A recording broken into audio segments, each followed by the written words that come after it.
Everyone's talking about AI, but who's actually implementing it? I'm Jenna Ahern, the CEO of Guardian Owl Digital, a search engine marketing firm rooted in integrity and transparency in the digital age.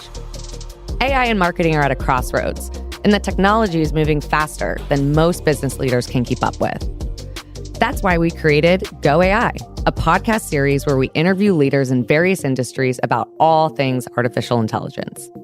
With each guest, my co-host Connor Rafferty and I will explore the applications that this rapidly evolving technology has for business leaders and their industries. Let's go AI.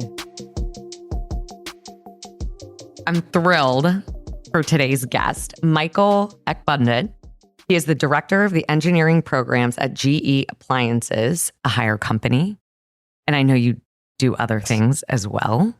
Michael, tell us a little bit about yourself. So I'm a design engineer by degree and trade. I've been working new product introduction and developing stuff most of my adult life, closing in on 20 patents now. And I also founded 16 years ago and still run what I think might be one of the biggest STEM programs in Kentucky, mostly in Bullitt County and Shelby County, but working with students, mostly grades 6 through 12. And then, of course, in my day job, I help manage the early talent pipeline for incoming design engineers. So I do have both of my degrees from the University of Louisville, where I was also a cheerleader for a long time. Yes, got my national championship ring that I still have. The big well, I didn't get one.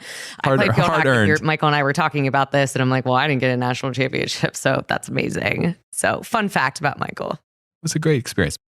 Could you start us out by just giving us a picture of your understanding of and experience with AI? Depending on your definition of what AI is, I think most people now think about it and are thinking about large language models, ChatGPT. You know, if I go back into my old speed school days, we were programming machines to behave and respond to certain inputs. It was really scripted, kind of like a call center call, right? Where you like, oh, what's wrong with your washer? Is it making a noise? Is it a thumpy noise? Yes, no. Right. That kind of thing where we kind of worked our way through. It didn't feel like AI at the time, right? It just felt like having something else answer your questions for you that were fixed in space somehow. You know, then video games came along and then you suddenly got to start picking your own adventure. And then I'm not a big video gamer. I actually can't play video games very well. My children make fun of me. But moving forward in time, then, you know, most recently, certainly I spent a lot more time thinking about it with the launch of ChatGPT and suddenly realizing that it wasn't just a thing for big tech or big government or those other nerdy weirdos that sit in rooms and code things. All of a sudden, there's access and it's not going away. Like, it's a thing. It's going to stay. Might as well get used to it. So it's very applicable to your daily usage of what you need, whether it's writing an email or, you know, we were talking about writing music. So very applicable. And how would you describe AI as connecting to your educational community efforts that you have mentioned earlier? Public education has a lot of inertia, right? There's a lot of process and a lot of tradition and history, and a lot of it for good reasons. I'm not going to complain about it. But when you're introducing a technology like AI, where there's a lot of unknown, a lot of feelings, a lot of doubt, a lot of hesitation, when you try to put that in, starts to feel a little bit awkward because half the group is, you know, for, half against, or whatever the percentage is. What I've chosen to do is try to socialize it on the front end. Tell the people we're going to be doing this a little bit. And when I introduce it at the 6th grade level, it's more like advanced Google search, okay. Right? Just type in some stuff, go look for it, see what happens. And when you get what you're looking for, ask another question. Just keep going and do it that way. And kids catch on pretty fast, but teachers are a little wary, right? Because, oh, we're going to plagiarize something. At higher levels, I think, for whatever reason, my observation is that we start to lose our inquisitiveness a little bit, and we start to lose our willingness to try new things. And by the time the 6th graders are going, yeah, let's try that. I want to do this. And then, you know, inevitably you end up with somebody trying to do something humorous. But at the 9th grade level, it becomes, but what do I really need to do to make my A?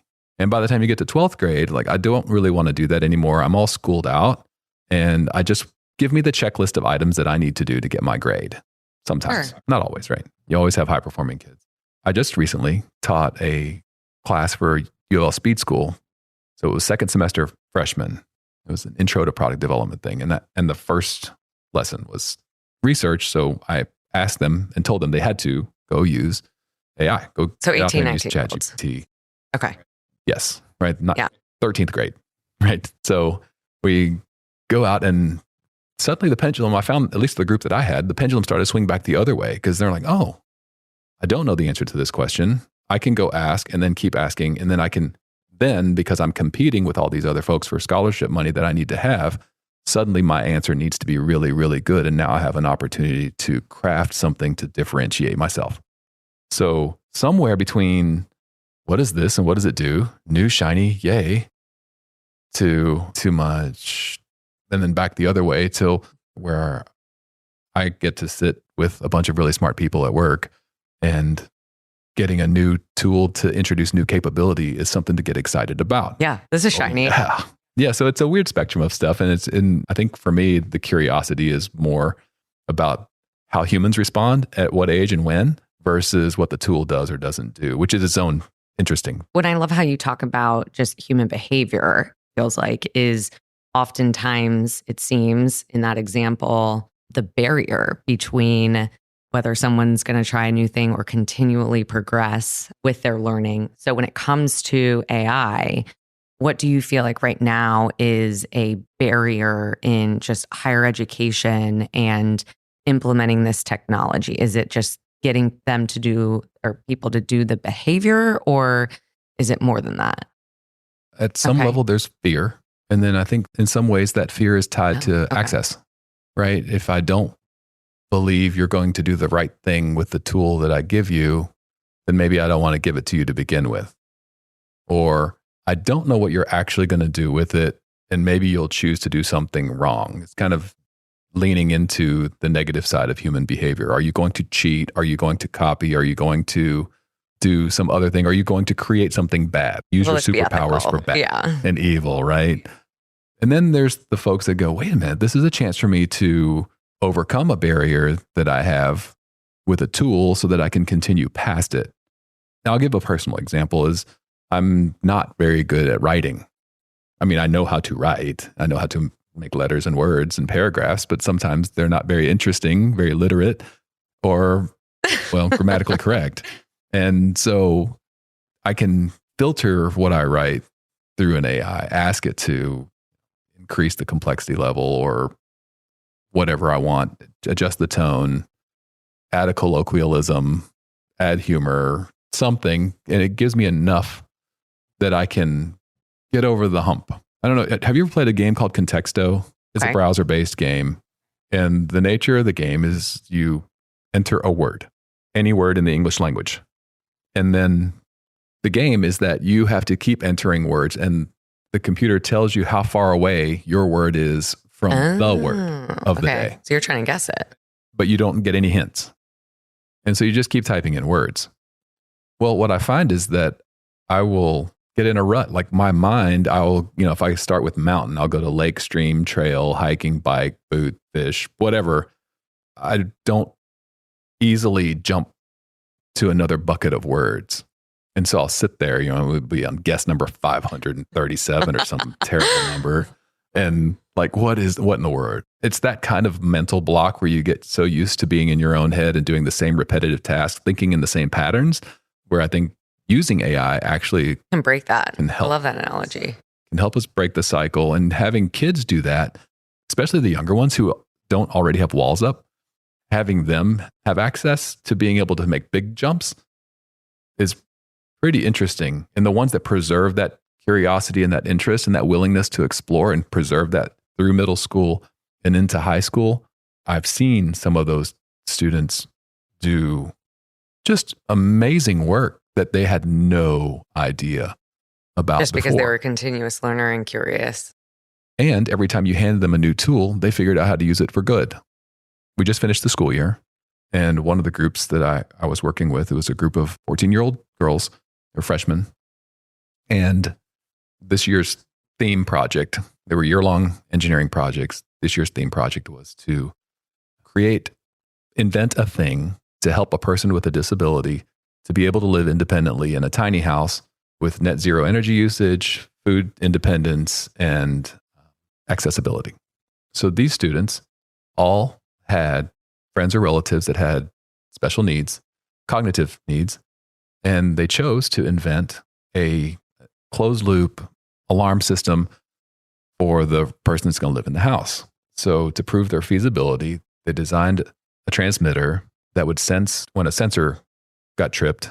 It would send a signal via Bluetooth to a watch that had a receiver, a buzzer, and a light. These kids had never drawn CAD, never written code, never wired anything, had never seen 14. a PCB. They're 14, and they got on ChatGPT and used ChatGPT to help them evolve their Arduino code for the board that they wrote. And then they used internet searches to help them learn how to do CAD. They learned CAD from scratch, ended up 3D printing a watch design and hand wove the band out of paracord, and then programmed the transmitter. And they proved feasibility on an alert system. So next year, they're going to look at adding more sensors so that somebody who doesn't understand what needs to be done can get an alert. You mentioned, obviously, STEM program that you have built and created. Walk us through, what is this something you're doing in Kentucky? Is this something you're doing in Louisville? Give us a little context around. Sure. Well, because I'm like, this is incredible Sorry. work you're doing. And when I think about a 14-year-old being able to do that, and think about AI, I'm like, all right, you got to learn it because these 14-year-olds are coming. No, I'm not going to lie. Those 14-year-olds are exceptional, right? I mean, they have to be in this program? Okay. In that particular group, yes. So it started out, we moved into Bullitt County when my oldest one was in first grade, and I noticed that the teachers did not like to teach physical science. And so I volunteered to come in and guest lecture and just do group projects about whatever topic. Like they never liked to do any of like heat, light, magnetism, friction, but everybody liked the life sciences. So they did all the water cycle and frogs. So Mr. Ekbundit was allowed to come and hang out with the kids every once in a while. And that kind of got me hooked on wanting to help kids. And it became formal. We started creating storylines to connect lecture sessions, and it evolved into small projects that were 6, 8, 10 weeks long, where I would visit every couple of weeks. And then finally, about 9 years ago, evolved into year-long high school STEM projects, where I came in at the beginning of the year, and then I would take them through a typical product development cycle from beginning to end, starting with research. I would just give them a really open-ended challenge and then let them have at it. And just, I don't care what you invent. Go. We'll help you go. And then a few years ago, I reapplied the story arc method so that there was a backstory to the projects. You weren't just creating a thing anymore. You were creating a thing with purpose that was going to help other people. And that's when I also chose to introduce philanthropy into the projects. So for example, now this year was the second year of us working on this tiny house. All the high schools that I work with, including the trade schools, were all doing projects that contributed to developing this tiny house. Where is it? Where's the house? So it is in Bullitt County. It's in Shepherdsville. It's 240 square feet, designed wheelchair accessibility, has its own solar array. The kids are designing a windmill for it now. You know, it's got appliances and things, and we're just slowly evolving it. But the story there is that that's a house that we're modeling to potentially support a charity called Refuge for Women that rescues women from human trafficking. So women coming out of human trafficking have not had the opportunity to live independently, don't know how to run a house. They don't know how to do the things because a lot of them were abducted as children and they don't know how to live independently. And so we want to create a space that's safe, that's easy to maintain, that's easy to live in. And while we're at it, we don't know what kind of abuse they may or may not have had. So we're designing it with accessibility in mind and simplicity. So that's what we've been working on for a couple of years. And so when you tell that story to the students up front, like I'm not trying to get you to design a widget. We're designing something to help somebody that can't help themselves. And your work, if you take it seriously, is going to help other people. And we're going to build it and it's going to go right over there. I'm like, how do I get involved? Right. And so but it makes it easier for a lot of different things. We had the opportunity this year to start introducing AI. I thought we'd just go ahead and jump in because there's no dodging it and there's no formal process for it that I know of in any of the schools. So let's just go for it. It's a small enough group of people. There's only a few hundred students in my group across the How do they 5 get high into schools the or 6 group? high schools. So the middle schoolers, I just show up by invitation. If the teacher wants me to come and do a project, they have to hold their end of the deal, but we will come and do a project, and I'll bring mentors or other people with me if I need to, because we do it. All of this stuff is done in school during school. This is not a weekend or a nighttime thing. I get the opportunity to leave work and go instruct students to come to do this. That's amazing. I do. Okay. I do. And so it's also an opportunity for me to introduce mentorship Absolutely to my people that work for me, right? So let's go see what it means to help other people. So they get to apply what they already learned in college to teach it to other students that may want to learn it in college. Oh, it's so there's this beautiful. whole ecosystem, this whole loop here, and this layers. So beautiful. My favorite topic. I will talk you to death about it. But introducing AI meant that in the closed loop that I have access to some number of teachers and some number of students. The direct answer to your question before I forget to answer it. The middle schoolers, I come by invitation. There's a high school gifted program. All the students in that program will do it, and there's 50 at any time. At the traditional high schools, I've been given the opportunity to teach the 4th year Project Lead the Way course. Those students actually get graduation credit because this is a class for them. They have a teacher that's there all the time, and I come and do content lectures and bring mentors as needed. So there's different ways for different people to get in. Any school can invite me to do whatever. If they just want one-time lecture, whatever. If they want to do short projects, long projects, you just have to have the teachers and staff to support it on your end, because there's a lot of work on your side, right? Not just me showing up and working with your students. And you get the mentorship and leaders coming in. And so we find a way to get all these students involved. And when we talk to them about why we're doing things, it suddenly, right, you can see the light bulb come on. You can see all of a sudden, even though maybe they don't know a single person rescued from human trafficking, as soon as you say the word handicap accessibility or elderly aging in place, all of a sudden people start recognizing somebody in their lives. That opens up the willingness to try new things. That's where the loop I'm trying to draw here is now when you want to, and you have a thing in mind that you want to do, when I introduce a tool to you that makes it easier for you to get there, if you'll use it, then all of a sudden your willingness to use that tool suddenly goes up. This program is extraordinary. I hope that there's more schools that are going to provide this opportunity. I certainly wish I would have had it. It seems from this conversation, it's a little maybe easier for kids to try something new, and especially when it comes to AI. What hurdles do you see your peers right now with actually integrating AI and applying it to their daily life? I think there's some commonality between introducing AI versus any other thing, right? We all have our systems and processes and things that we do every day. We have our routines. We drive the same way to work. We all have the things that we do in order, and making a change to that routine that you know works, that you're comfortable with, that you can fly on autopilot, right? Is suddenly a thing. Like, what do you mean I don't want a different brand of coffee? Change. Any change is hard. Then if you're just doing change and you don't know if you're going to get anything out of it, and you know your current process works really well, that's its own thing. And then making time to learn something new is a whole thing in and of itself. And I think that's a little more universal, because you do have to spend time learning what an AI is. I don't think you have to spend too terribly much time if you're inquisitive enough and you just sit down. Like our CEO encourages us to spend at least 10 hours interacting with the AI. A week. Just don't quit. Just spend 10 hours period to see if you find any benefit to using it.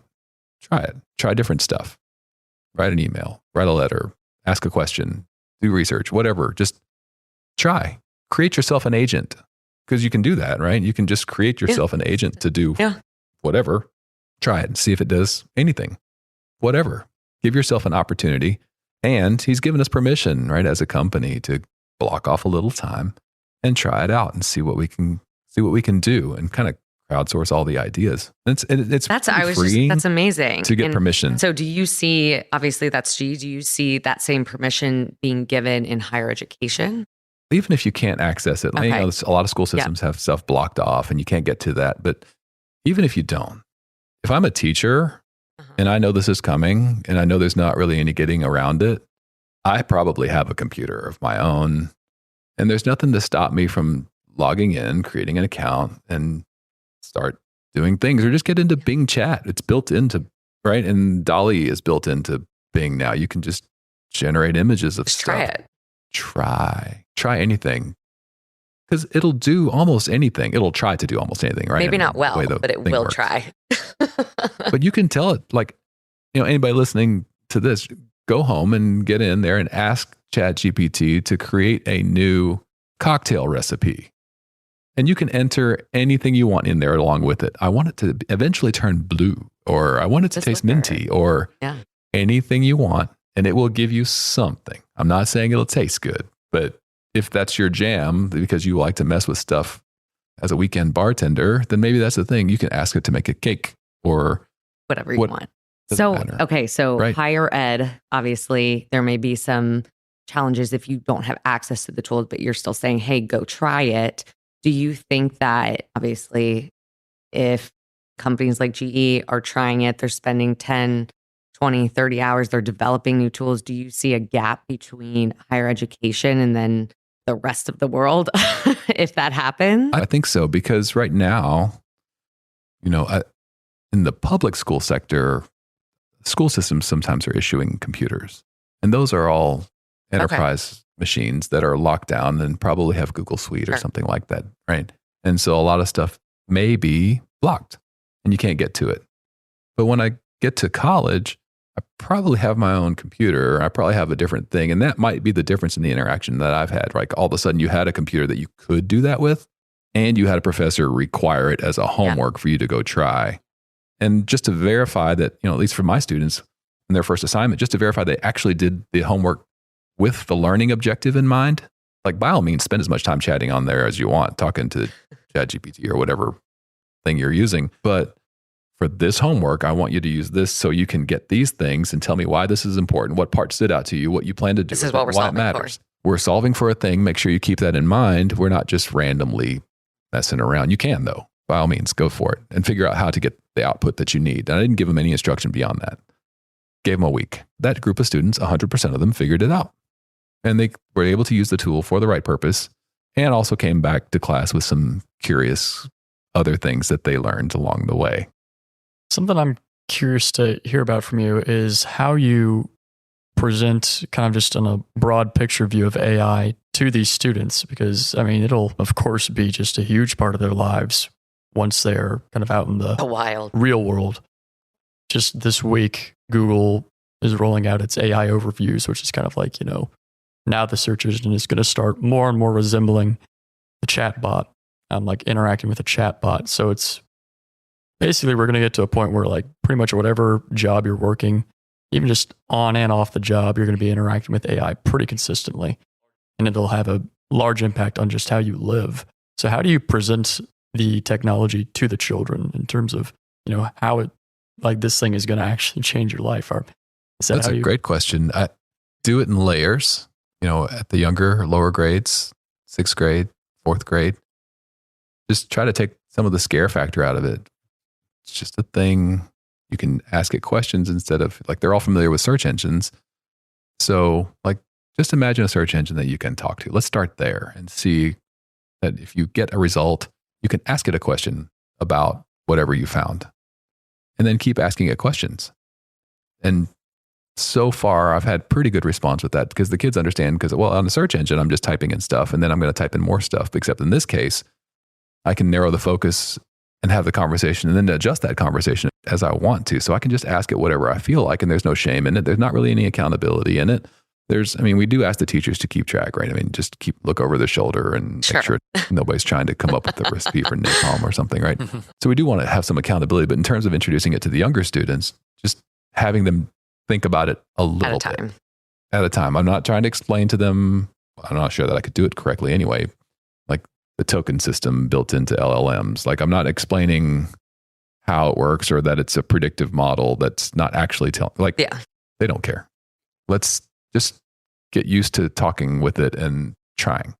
As the grades are older, then I'm trying to give them more purpose to remind them of the learning objectives for the thing we're doing, so that they make sure they understand that they're using an AI to an end. you're going to do this, but you're going to get this out of it. So keep doing whatever it is until you get to this point. And that being purpose-driven seems to provide some clarity so that at least while I'm having the conversation, I'm not going to veer too far off. I have a reason. Oh, well, what about this? Well, then how many of these? And then what does this mean? And where does this use in the rest of the world? That seems to help guide the bus a little bit through, 9th grade, 10th grade. When we get to 12th grade, they're all business. Yeah. A lot, really. I mean, at least the kids that I deal with. Checking the box. And so, right, because I want to get it done. Okay, well, but I gave you a really, really open-ended problem statement. You are going to come up with a solution. So now use the AI to help identify a field of solutions. And then let's work together so that you can choose your own adventure. I'll help you pick a thing that you're committed to. And since it's an open-ended question to a problem that you probably never thought about, let's use the capabilities to explore. You don't know what you don't know yet. Let's just really get in there and explore so that you can find the thing that you can connect to as a human. So that now, again, we're back to purpose and then back to usage. So that then I have their focus, and now they've been introduced to a tool that helps them follow their own journey as they pick it. That seems to take some of the prescriptiveness out of it. I still have to provide a checklist. I still have to have homeworks because they still care about making the A, right? But now they have another extra set of tools. So you talk about, creating this journey, choosing your path. You're a parent. You have experience in higher education. You have experience in business, corporate America. As a parent, what wisdom would you give encouraging AI technology down that path? This strikes a nerve for me a little bit because I have one who just graduated from high school. She also got her associate's degree while she was in high school, and she's getting ready to leave and go to college. As a parent, there's maybe the appeal, at least it is for me, is this child of mine is getting ready to move into adulthood and is moving on with life. For me to stay connected to my child at any age, I have to show interest in something that they do, even if I don't really want to do that, right? Like I learned a lot of princess names. I don't know how many times we watched Frozen or whatever it was, right? You had to sing the song and whatever. In the case of AI, I think if you're lucky enough to have had a student be introduced to it already, or if you're interested enough that you want to introduce it, I think there's an opportunity to find some common interest, some common ground, so that you have an application for that, so that you can do that together. Connected. That's your opportunity to not just equip your child for what's inevitably coming, but that gives you an opportunity to learn it with them. And you don't have to be the teacher role. You can just be doing it together. And that gives you another thing to talk about, another thing to do. And then you can create an adventure together. And it might be something as simple as, hey, I want to take a trip with you. So let's get online and let's start asking about what is. Well, I was like, this is a perfect, hey, what college do you want to go to? Well, let's go to ChatGPT and, let's ask questions about different colleges or vocational schools. Yeah. That's brilliant. Yeah. I want to go on vacation for 4 days in this location. Create me an agenda of things to do that are the most popular tourist attractions. Recommend, give me a travel agenda and then you can talk about it and then let the AI do the work. And then what else is, what's interesting about that? Whatever. I know it's a little bit more like advanced search engine usage at that point until you get some reason not to, but creating an opportunity to connect with your child, connect with another human being on a common interest and invest in the relationship as a means to an end. You needed to do that anyway. So why not add a bonus and add a layer? My opinion. Do you use AI to kind of augment your own teaching approach? I do. Actually, I use it a lot. Like the student group that I introduced it to you a few minutes ago, where I just don't know what I don't know. And so I'll just start. It's kind of like playing Contexto, where I just start somewhere and just hammer at it and then just keep jumping. And when I feel like I'm stuck, I actually will use DALL-E and Bing as a mental stimulator, where I'll go in and I'll type in the words that I'm thinking and that I'm trying to get outside of. And if I type it into DALL-E, it'll create an array of images, right? And well, sometimes those images include stuff that's just enough of an inspiration to think about something else, right? So if you type in, I want to see a Jack Russell Terrier surfing, Well, you'll get a Jack Russell Terrier surfing, but then you might get a big wave or a little wave or a shark in the background, palm trees, volcano. Suddenly you're, Hawaii, right? And so connecting the dots. And sometimes I get, I told you I get in a rut. And so I need I need some catalyst to jump out. And I actually use AI for that, where I will just keep going on whatever topic I'm trying to research, and what are examples, or what are things in the world that are similar. And then when I really get stuck, switch over, I'll go to image mode, or I'll switch to music, or switch to another thing just to get the extra click over and then roll it again. And so I practice literally exactly what I asked the students to do. Maybe not on exactly the same topic, but it works for me. It works for me consistently. And I found that it works for them too, if they'll do it. So I don't mind living it, because it helps me too. Michael, thank you so much for coming on the Go AI podcast. I've learned a lot. It's truly a privilege to just learn about what you're doing in our community and beyond. What would be one piece of advice, piece of wisdom that you would want to leave our audience regarding AI in technology? Engage. Don't be afraid. You have all the access that you probably need. You have time. You do have time. You probably do have a need that you don't know yet. So, instead of watching the extra 25 minutes of YouTube or Netflix or whatever it is that you're right, or Netflix, give yourself some time to maybe try something different. And I think you'll find that if you're working on something that you actually care about, the time flies just as fast as anything else. But don't be afraid. Just step right in, both feet, drag your kids with you. They probably already know. You heard it, everyone. Engage. Michael, where can our audience find you? If they want to follow you, if they want to reach out, if they have questions, how do they get in touch? I think my easiest place to find me is probably LinkedIn. I spend a lot of time in face-to-face with a lot of people, so I prefer being present and engaged. I like the human interaction side of it, so being able to play up on that while introducing, whether it's AI or any other tool, is kind of my jam. So I love it. Hopefully I'll get to see folks out. Perfect. We will point them to LinkedIn. Thank you, Michael. Thank you. Thank you. Thank you for listening to Go AI. Don't forget to subscribe, like, and review our podcast so we can continue to grow and offer more great AI content. If you're looking for digital marketing, digital transformation, or AI help, make sure you visit www.guardianowdigital.com. Have questions? Email team@guardianowdigital.com for answers. See you next time on Go AI.